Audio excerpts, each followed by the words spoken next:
All right, welcome to the fourth video of this channel. I doubt that anybody who's watching this has watched all the other three, so I don't know why I preface with that, but whatever, we don't need that introductory remark, but I want to keep it in because I want to be authentic, and that's what the internet lately desires, authenticity, even though it's like a false produced authenticity. I'm trying to be non-falsely created authenticity. I'm trying to be authentically authentic. Anyhow, why am I saying any of this? The point is, I made a video today about Kant, and that was very laborious to my mind. Spent the whole day reading Kant. It wasn't very nice. But I thought might as well do a fun video, and a video that a lot of people are interested in, which is how to get into philosophy. First of all, let's just point out the fact that there's no best way to get into philosophy. Okay, there's no one true way to get into philosophy, but I think that there are helpful tips to get into philosophy, and I want to give a little bit of like certain books that I think can be helpful to get into certain philosophers, and just different ways that I've seen worked for certain people, and the way that I got into philosophy. I also want to talk about that because I think I went about it a good way. Why do I say that there are certain ways that are not as good to get into philosophy?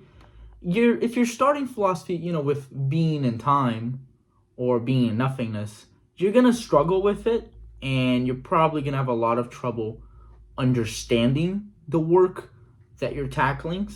Equally, if you start with the Phenomenology of Spirit or Critique of Pure Reason, all these hard books, and that's just because there hasn't yet been the preparatory work to get into that style of writing, and to also know the context in which those authors are writing about. And so that ends up stifling a bit of progress because of the fact that you're reading these big books, you're struggling to understand them, and you haven't yet gotten to the part of philosophy which I think a lot of people want to get, which is a deeper understanding of the ways of thinking and to understand how thought works. And so I think that can be sort of a bad way, if there is such a thing, to get into philosophy. But anyhow, the point of this video is the good ways, not the bad ways. But again, cool little mug that I have, which has a bunch of philosophers, okay, which span a wide range of time. They're supposed to be like ordered chronologically. The first layer has Aquinas, Thales, and Parmenides. So you have people from sort of the 13th century, and also people from like 400, 500 BC. I don't know actually when Parmenides was writing. They have Plato here too. So that's a big range. But anyhow, and then the layers get like more modern. That doesn't matter. I just thought it was cute, and I have coffee here. So anyhow, so talk about first the method that I utilized. So when I actually got into philosophy, my mom bought me a book, and the book that she bought me was called Sophie's World by Jostein Gaarder. I think that's how you say his name. And this book is the most phenomenal introduction to philosophy there is out there. And I mean this wholeheartedly. Why? Philosophy isn't merely just reading and logic gates and the series of stubborn, ruin line ways of thinking. They're also an experience. So much of philosophy is about feeling and just a sense of connectivity with what the author has to say. And I think what Sophie's World does so well is that by placing philosophy in the style of literature and making the knowledge of philosophy, or rather the attainment of knowledge of philosophy, an important plot line for the characters of the book, you not only feel as if you are reading some abstract theorems, but instead you feel like you're reading something that actually relates to some importance in your life. And I think Sophie's World as an introductory book functions perfectly in that way. And this book covers a wide range of authors. You get Socrates, you get Plato, you get Marx. I believe you also get Hegel here. You get Aquinas. You don't get Nietzsche in this. Known some biases here. Jostein Gaarder is a Christian, and there's a lot of Christian influence on this book. It's not overwhelmingly a Christian influence, but you can tell that there's a lot of Christian elements to this book. And so if you're like a staunch atheist, maybe you won't enjoy that. But nevertheless, I do think starting a book with a sort of meeting of literature with philosophy can be a very good, helpful way to also make it engaging. Reading philosophy, not be boring, right? So there's all these elements that I think starting with Sophie's World can actually be very, very helpful.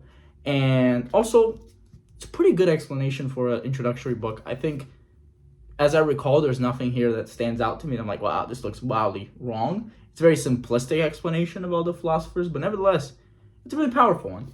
So I think this is one avenue.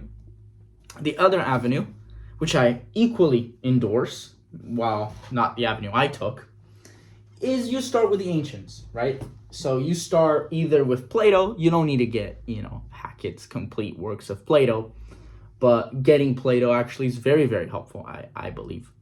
Because Plato is intuitive to some extent. I think some philosophers fit nicely in a range where they're beginner-friendly, but they also have a lot of content for more advanced or even intermediate philosophy readers. And I think Plato's a great example of this. You can read Plato at any moment in your philosophy journey, and he'll be fruitful and he will be powerful to read. But what makes Plato good to read, and specific texts of Plato that I think are important to read, I would say Symposium, Republic are the two main ones that if I was going at, I would read that. You can also read The Last Days of Socrates, which are Euthryphro, Phaedo, Crito, and Apology. That's another way to sort of get into Plato, but I think Republic is honestly the best way. Why? Republic has a little bit of rational psychology, so you're going to get sort of an understanding of the soul. It has metaphysics with the discussion of the forms in books 6 and 7. There's also discussions of political science, with the totality of the book being about, the discussion of a city. And specifically, you get this elaborate argument of the decay of a civilization in book, I believe, 9 of the Republic. It's an 8 or 9 of the Republic. And so, again, Republic is a great text because it ranges from a wide range of topics, once again, similar to Sophie's World. But what's different about it is that you get very primary experience with reading a philosophical text. Sophie's World is not really a philosophical text. It's not a text that necessarily demands a lot from the reader to engage with the arguments thoroughly. But something that the Republic is that it does have that demand on you. And so it's a bit of a training, intellectual training. But it's also not too arduous where it's like impossible to plow through. And so, you kind of also get a little bit of levity in the reading of it. And so I think Republic is a good thing to start. Also, another book that's powerful if you don't want to start with, Plato, is Nicomachean Ethics.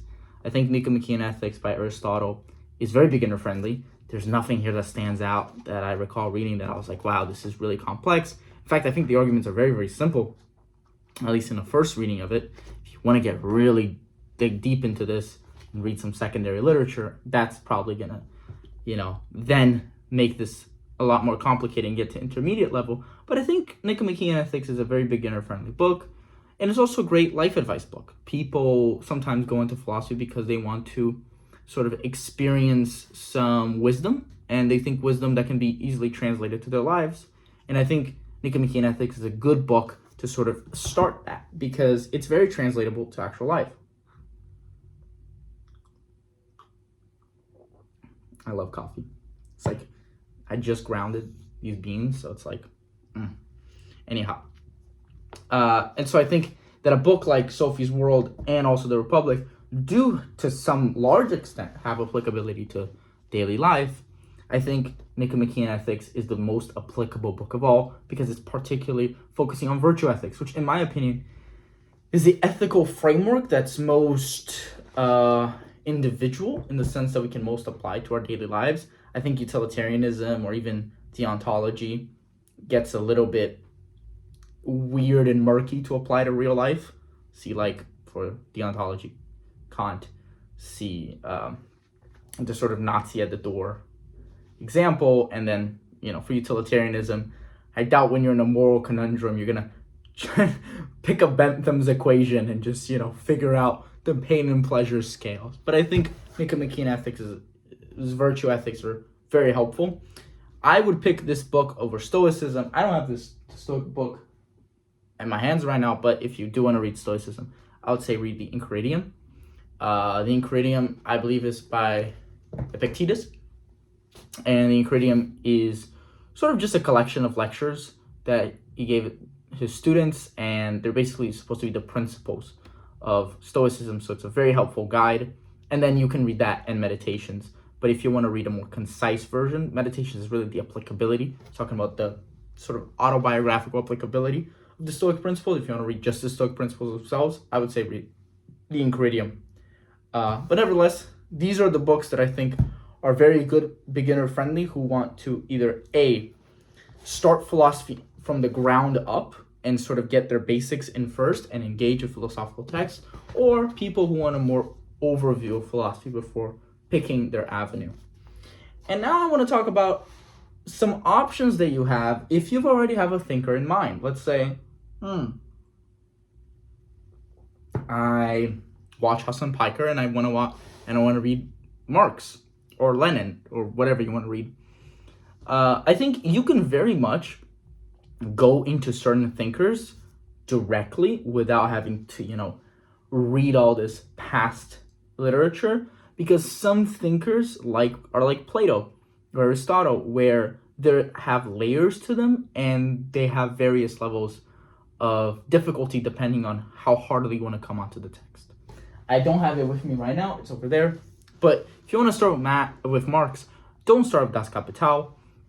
A lot of people want to do that, and I think Das Kapital, while it is a great book to read, and I don't actually think it's that hard of a book to read, I still think you're going to get way more of Das Kapital if you give yourself some time and read other Marx and read Hegel, and that's when you get into Das Kapital. But if you want to read Marx, for example, I would say something as simple as the Communist Manifesto is a great book to read.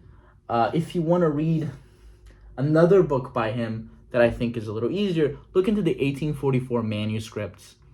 You can read his Estranged Labor, you can read him on communism, on private property, and all these series of things I think is very important and very powerful and very helpful. And they are not too hard where you're going to be losing your mind over them, but you're going to get a general overview of Marxist philosophy. If you want something a little harder, that's not yet Das Kapital, but it's still something a little hard, I would recommend German Ideology. I don't recommend this specific edition. I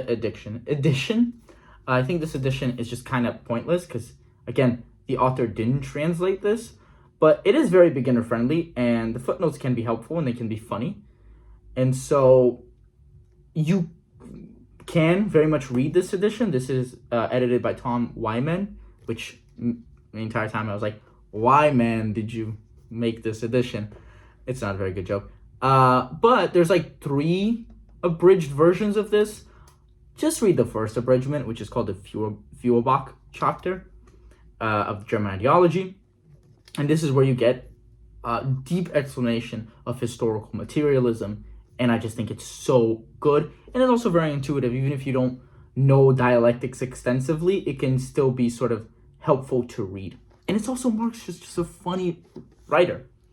It's also another way to get into certain thinkers. Let's say you're like, I don't want to read a specific text from a thinker. I don't want to get as general with my knowledge of a thinker as I would from Sophie's World. But at the same time, I don't want to get, too narrow of a view that you're going to get from one book, right? If you're reading Nicomachean Ethics, you're not getting much of Aristotle's metaphysics or his physics. If you read Plato's Republic, there's so much you're not reading about Plato, right? And if you read Marx's German Ideology, Feuerbach chapter doesn't really talk about alienation that extensively, rather just focus on the relationship between the modes of production and the forces of production and how that moves society forward. Or same thing with the Communist Manifesto, doesn't really get in depth into the philosophical arguments or even economic arguments. But you want to read something that's more of a broad view, I would go secondary literature. Honestly, there's so many good introductions to thinkers. This one is by Etienne Balibar. I don't know how to pronounce his name. It's called The Philosophy of Marx, and it's actually very, very helpful because it doesn't only provide you with an understanding of the philosophy of Marx, but it also talks a little bit about the history of Marxism. And so there is a bunch of discussion, for example, of what dialectical materialism is, how it came to be through like Stalinist Russia, or at least, I believe, it's been a while since I read this, but it didn't come directly from Marx, rather it came from strands of Marxist-Leninism. And so there is much here that I think is helpful, and it talks about, for example, commodity fetishism is a big deal in this book, and if you're really interested into like critical theory, and if you're interested in, let's say, the names are blanking, but like, yeah, Marcuse, Lacan, Adorno, all those guys, like, they get a lot of their basis from commodity fetishism. I mean, Zizek talks about it extensively. Slavoj Zizek talks about commodity fetishism extensively and fetishism as a whole. There's good discussion of this here. So you can read like a secondary literature that's going to be describing the philosopher's views. Thing that you get into a bit of a problem with secondary literature is the fact that you're not reading the thinker directly, and so you are engaging with some level of interpretation. Some interpretation are fine, like for example, I think Constance's Plato, for example, has a really, really, really good overview of Plato and the discussion of how different scholars opine on certain matters. A certain second literature doesn't, and you run into the issue of misunderstanding. And I think some very, very complex figures, like Hegel or Kant, secondary literature needs to be read after you've read the primary literature. And so, while secondary literature is a good way to get into philosophy, I would say I'll be a little bit hesitant because of the fact of the interpretive element to it. Also, the fact that you're not reading the actual thinker. And I'm going to be honest, somebody like Marx, you want to read actual Marx. You don't want to just, jump into secondary literature, because Marx is fun to read. If you go on Marxism.org and just look up the critique of the philosophy of right by Marx, and you read the introduction of the critique, that's where you get the statement about critique as a whole being like an executioner and needs to push down the axe on the neck and stuff like that. You get phenomenal discussions there, and you also get a very, very beautiful prose, which Marx is so famous for. Marx writes with fever, and I think if you want to read Marx, you need to read primary literature, but I understand why you read secondary literature. I forgot to make this point in the video, so I'm just cutting in to make it here. For secondary literature, I highly recommend the Stanford Encyclopedia of Philosophy, because it's really good in its interpretive discussion, because it tells you what different scholars think, and there's a lot of nuance into that. At the same time, the good thing about secondary literature is the fact that you can go to these harder philosophers and read secondary literature, even though I do say that you must be a little careful with that because there's so much interpretive value. When you're looking at the Stanford Encyclopedia of Logic, I recommend you can read, for example, the passage on dialectics, which is all linked below, or even in Kantian metaphysics on causality, for example, which is also linked below, and they can be very helpful even though these are very hard thinkers. Now, going into some other thinkers and just some general things if you're interested in topics, right? So I would say if you're interested in psychology, there are two books that I recommend. They're both from Freud. The first one is called On Dreams. I think On Dreams is Freud's easiest book. It's very simple. It gives out the outlines of how the unconscious manifests itself in our dream states, and it talks about the interpretation of dreams. And I think that as somebody who's interested in psychology, this is a bit of an essential thing to read. Not essential if you're trying to do, actual psychology, but if you're just interested in psychology, I would say there's a great beginner's guide to it. The second one I would say is called Civilization and Its Discontents. It's a different book. I don't have it with me because I lent it to a friend. That's another book that I would recommend. It specifically, the first section talks about the religious feeling, so it talks about oceanic feeling. basically, he points out the fact that when we're born, we don't really have a distinction of the ego with the outer, and so this creates a sense of unity with the world, which, as one grows older, that feeling of oneness gets repressed, but for some people, still nevertheless appears, and that's the oceanic feeling that leads to a sense of unity and that there is a God. He also talks about the paternal figure, the creation of the superego, how society represses our desires. Another phenomenal book, and I think it's very beginner friendly and very easy to understand. If you're also interested in psychology, specifically sexuality, something that's a big theme in Civilization and Discontents, you could also read History of Sexuality by Foucault, the first book, but it's very, very hard to read. Foucault is just an incredibly hard author to understand, and so I wouldn't fully recommend to go into it, but that's something you could go into also. You could also read Carl Jung. The Viking editions, they have amazing portable editions of various thinkers, and one of them is Carl Jung, and they have a really good Carl Jung version, which has a bunch of his works on the collective unconscious, on the archetypes, on different personalities, on currently the section I'm on is about shadow, animus, and anima, and it's a very, very phenomenal thing, and you can read sort of these portable editions. So instead of reading a secondary literature to get sort of a base on the multiplicity of an author, you can also read a portable edition, which is going to have selections from multiple of their writings. And again, if you're interested in psychology, I would recommend Carl Jung's portable reader. I don't recommend Nietzsche's portable reader. I'm going to talk about this in a second. If you're interested in morality beyond the scopes of sort of self-help morality, so you're actually looking at, I want to get some good critiques of morality, I would say the groundworks of the metaphysics of morals is a must. Kant is notoriously hard to understand. He's a complicated thinker. He's not an easy read, but I think the groundworks is sort of easier to get, and it's also impressive because of the fact that you don't really need to know transcendental idealism to understand the groundworks of the metaphysics of morals. You do if you want to do an extensive and strong, thorough reading of Kant. But still, I think that reading this is very powerful. You can also read his short essay called What is Enlightenment? Also a phenomenal short read. But I would say that the groundworks is a great moral writing. You can read a little bit of Mill's works on utilitarianism.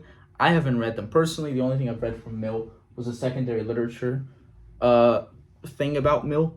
But you can read Mill. I think On Liberty would be a good introductory read to Mill. So you at least get the view of utilitarianism, or you get the view of Kant. Now, if you want to read secondary literature based on ethics, I would say reading the book Justice by Michael Sandel is a phenomenal read.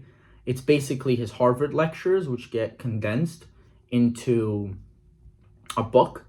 I shouldn't say condensed because they get a little bigger, but Justice is a phenomenal book that talks about libertarianism, and so you get a little bit of Howard Nazink.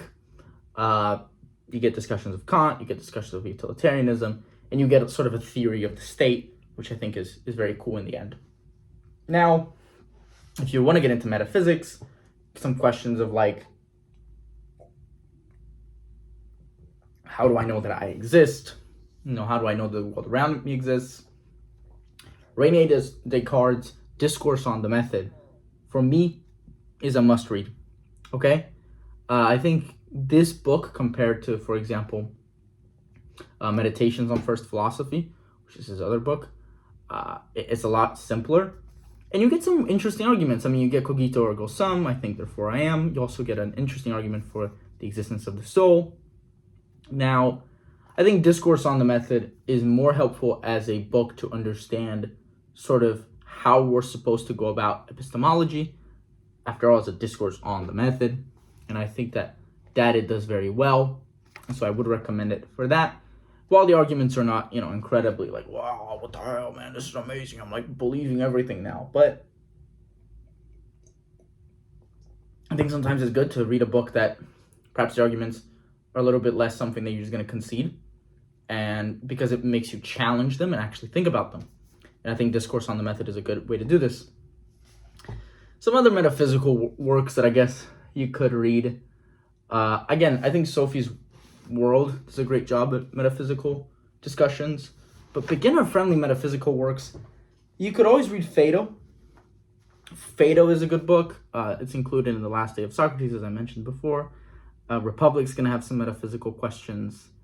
But honestly, that's going to be the main ones for metaphysics, to at least get an introduction to metaphysics. If you want to read real, arduous metaphysics, I think Critique of Pure Reason, or maybe Hume's treatises, or that sort of thing, but I think those are a little harder to read.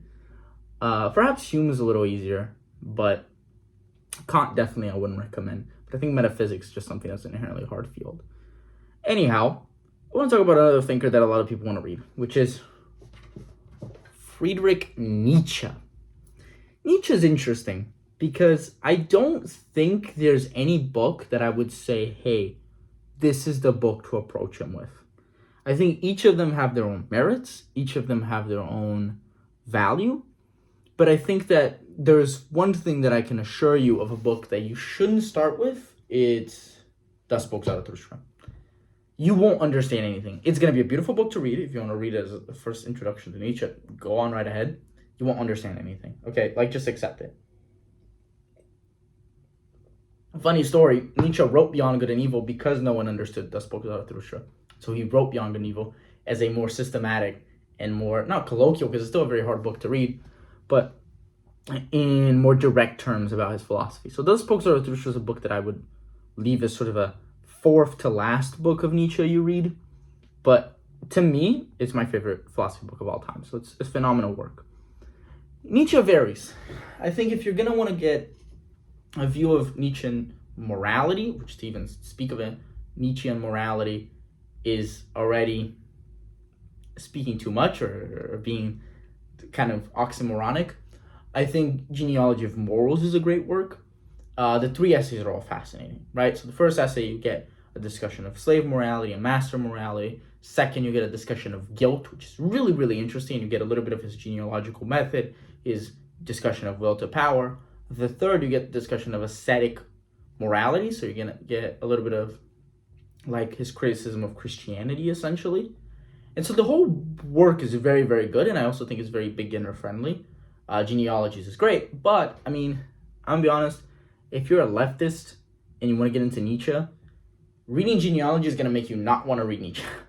So I think if you're a very pro Marx type of guy, or even if you like Gramsci, for example, reading somebody like Nietzsche through the Genealogy of Morals, you're going to be like, what the hell, this guy's like a Nazi.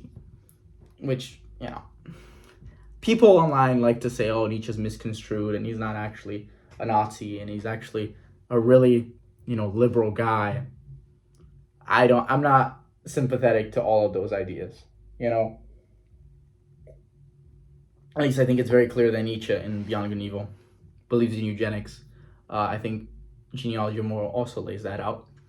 He's an aristocrat. I think he's anti-nationalist, and therefore he's not a fascist or a Nazi. But let's not pretend that Nietzsche's woke. Okay, let's not pretend that Nietzsche's woke. And so, but anyhow, I would say if you're trying to get some lighter Nietzsche, Twilight of the Idols and the Antichrist, man, it's a great book. This is when he's about to go mentally insane, and I'm gonna be honest, bro, you can tell. Okay? You read Antichrist and you can tell this guy's going mentally insane. I think Twilight of the Idols is a little not as fun as the Antichrist is. The Antichrist, where he gets a really big critique of Christianity, and there's also appreciation for Jesus. But I think this collection by Penguin is probably cheapest, so I would actually go for this. This is kind of a good book to read if you're a staunch atheist. I think the most memorable line was something about why a beyond if not to defile the here and now, which I thought was a beautiful line, sort of pointing out the fact that any conception of an afterlife desecrates a bit of conception of here and the world now. Anyhow, this is also another book. I think, honestly, you can go to Nietzsche with Beyond Good and Evil. There's nothing wrong with starting with Beyond Good and Evil. In fact, a lot of my friends have started with Beyond Good and Evil. And in fact, the good thing about Beyond Good and Evil is that you don't need to read it cover to cover. The 9 parts they're not entirely independent from each other, but you can read them by whatever part you find most interesting. And so if you want to read the sort of epigraphs and interludes or whatever, you can, which is a bunch of quotes, you can read that. You know, Nietzsche's aphorisms are beautiful. And that's where you get the famous line of like staring in the abyss and not becoming a monster, etc. So again, Beyond Good and Evil is a phenomenal book to start with Nietzsche. But I think this is, you can also read Gay Science too, but honestly, like, I think people are going to be more interested in reading Beyond Good and Evil and On the Genealogy of Morals than they are going to be in Gay Science or even his other like essays and things like that. Like The Wanderer and His Shadow and stuff like that. But it's still good. If you do want to, you know, you're like, dude, I really want to delve into Nietzsche. Like, what's one book? Just tell me one book that I want to buy and it's like cheap and I want it. I would say The Basic Writings of Nietzsche. The translation that's good for Nietzsche is always going to be Walter Kaufmann. Phenomenal translations of Nietzsche, like just phenomenal. I would go for Walter Kaufmann, and that Basic Writings of Nietzsche is all Walter Kaufmann. And you get The Perfect Tragedy. You get some sections from Gay Science, Human, All Too Human, a variety of different works. Human, All Too Human is another work you can read. You get Genealogy of Morals, you get Beyond Good and Evil, you get Ecce Homo, and you get Contra Wagner. So you get a bunch of good Nietzsche books condensed in the Basic Writings, and it's honestly pretty cheap. I got it at a thrift store, Open Book, always a good thrift store to buy books at, for about $8, and it's a thick book. I don't have it with me. I lent it to somebody. I'm trying to get it back so I can make a video on Nietzsche, in fact. But yeah, that's what I would say would be for Nietzsche, and that's how I would say would be a good way to get into philosophy is through any of the books I just listed. If you're into like political science and you want to read into critical theory, I wouldn't warn against it, but I would just say just be a little careful. Critical theory is very, very hard to read. Dialectics of Enlightenment, for example, is a very hard book to read. One-Dimensional Man is a book that I read, and I didn't understand anything of it. Marcuse is notoriously hard to read. Foucault, he is critical theory, but he's not, critical school. He's not really, he's more of a postmodern thinker. I would say you can read Foucault, you can read Discipline and Punishment. Discipline and Punishment is especially important in today's day and age, in my opinion. I think Discipline and Punishment is it's going to talk about the surveillance state. It's going to talk about the panopticon, which, again, I'm just saying words, and if you don't understand them, I apologize. And, I don't want to go through every single concept of the books that I've talking about here. But, again, Discipline and Punishment is a very important book, I think, to understanding today's day and age. Another important book that's not really a work of philosophy is The Origins of Totalitarianism by Hannah Arendt. It's a little easier to read too, but it's more of a history book than it is anything else. Eichmann in Jerusalem by Arendt is also a good book. Eichmann in Jerusalem is going to talk about the banality of evil. It's going to talk about the fact that all that ideology and systems of bureaucracy, for example, alienate people from the actual crimes that they do, and that alleviates their responsibility. And so people who even commit horrendous things, commit horrendous crimes, they feel completely disconnected from them, and they don't actually conceptualize the crimes they're committing. So it's, again, another great book in today's day and age. So yeah, these are all books that you can go for, and I think that, again, I want to reiterate this, there's no wrong way to go about philosophy. These are just some of the books that I would recommend for a beginner. I think all of these would be easy to get through. And so, yeah, I hope you enjoyed this video, and if you have any questions, if you sort of say, hey, I'm into this, and you didn't talk about it in the video, write it down in the comments. I'll more than welcome to sort of talk about it and help out the best way I can. And also, if you're an intermediate reader, and you're like, hey, man, I want to get into some harder books. I've read this. What do you recommend? Again, more than welcome to help. And I hope you enjoyed the video, and I hope you had fun, and I hope this was interesting.